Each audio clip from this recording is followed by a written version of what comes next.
And I want to share with you my conclusions based on what I have learned at this point, which I haven't gotten a direct answer to from my congressman who has avoided me, refused to respond. In reference to Washington, D.C.'s politicians weaponizing the Department of Justice to punish people who challenge their powers. Now, this has become worldwide known because of the last presidential election and what they did to President Trump, who was an opponent of a particular party. And it's not exclusive to just one party. This weaponization has been going on for a while. So my question was trying to get across to Congress, and what are you going to do in reference to your legislation for those of us who were wrongfully made into felons because DC weaponized their Department of Justice and wrongfully made us into convicted felons. He's ignored me, and obviously what I have learned through silence and other statements made that this particular legislation he promoted and put together, I guess, was to protect the political parties only and not the citizens of this country, once again demonstrating that Washington, D.C. is only concerned about itself. It's gathering of riches and power and not for what is in the best interest of this nation.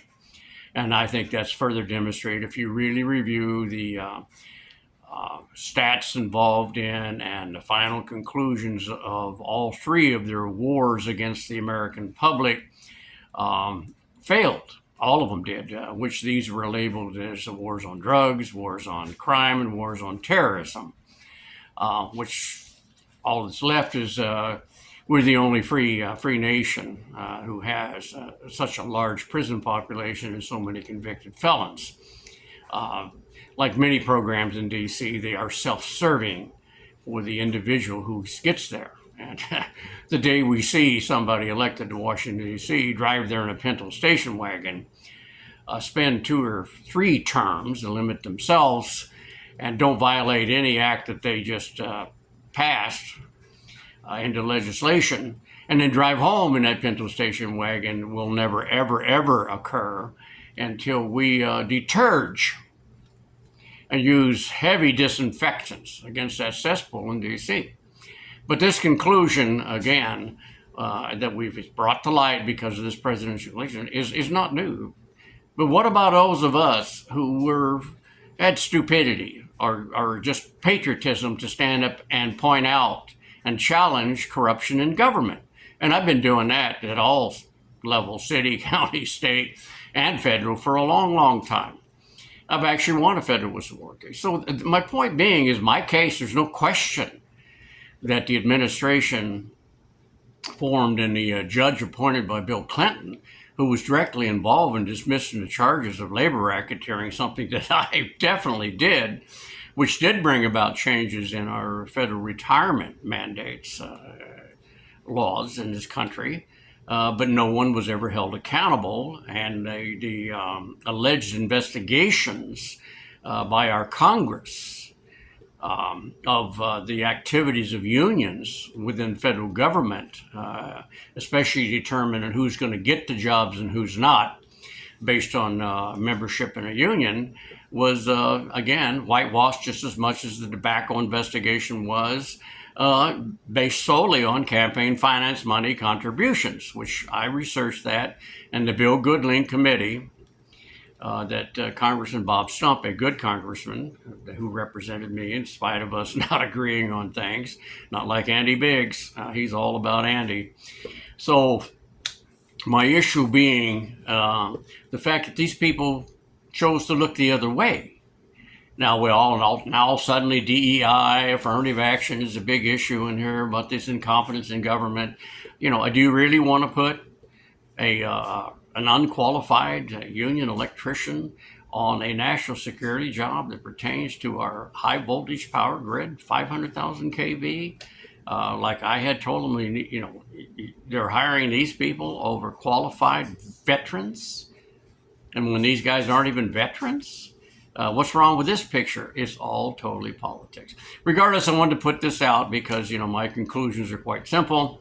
D.C. will continue to pass legislation favorable to them, and they're seeking power and riches, which is not exclusive to just one party.